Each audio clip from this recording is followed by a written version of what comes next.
it's a sort of landscape analysis of um, what's both happening on Capitol Hill and then the overall market, vis-a-vis transparency and the attempts to sort of reform the misalignments that exist in the market based on spread pricing models and the market concentration and control that the big three and mega insurers have.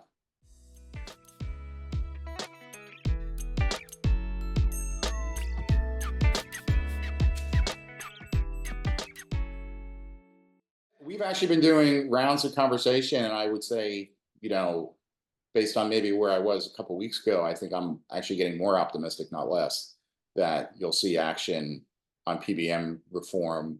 The hope is, and the intent for us is that it should be meaningful action.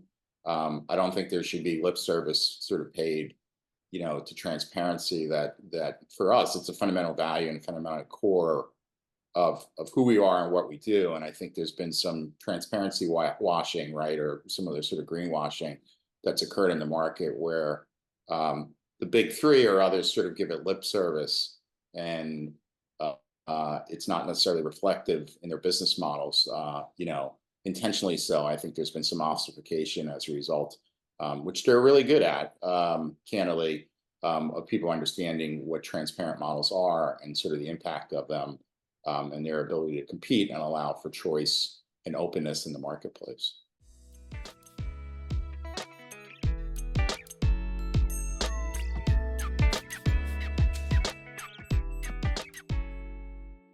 There's a couple different bills. So the House has actually passed a package that's generally known as the sort of lower cost package, that's inclusive of some commercial reforms and a lot of reforms impacting both Medicaid and Medicare. So that's already come out of the House. There's two sets of bills out of the Senate that are sort of the overarching packages. One called MEPA that would impact, that came out of Senate Finance, that would impact Medicare plans and has a ban on spread pricing and a number of other elements on it that sort of gained attention. And then there's the package coming out of the Senate Health, which is passed. Both of these are passed at committee level, that would fundamentally address sort of commercial markets. Amidst that, there have been some individual bills that have gained attention. There's been some delinking legislation, specifically, that's gained traction over the summertime.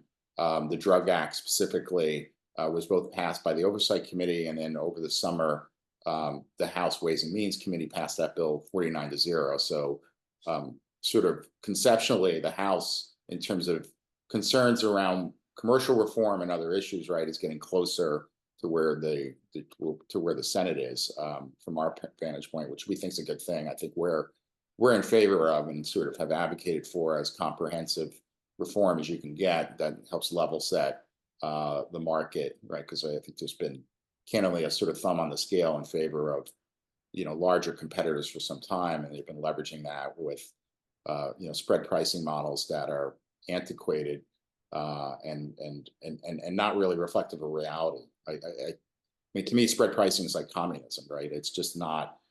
It's not based on a set of principles, that is market driven, transparent, doesn't rely on things that aren't opaque notions, and feels like isn't decided by 3 or 4 people in the room making decisions for millions and millions of Americans over their healthcare.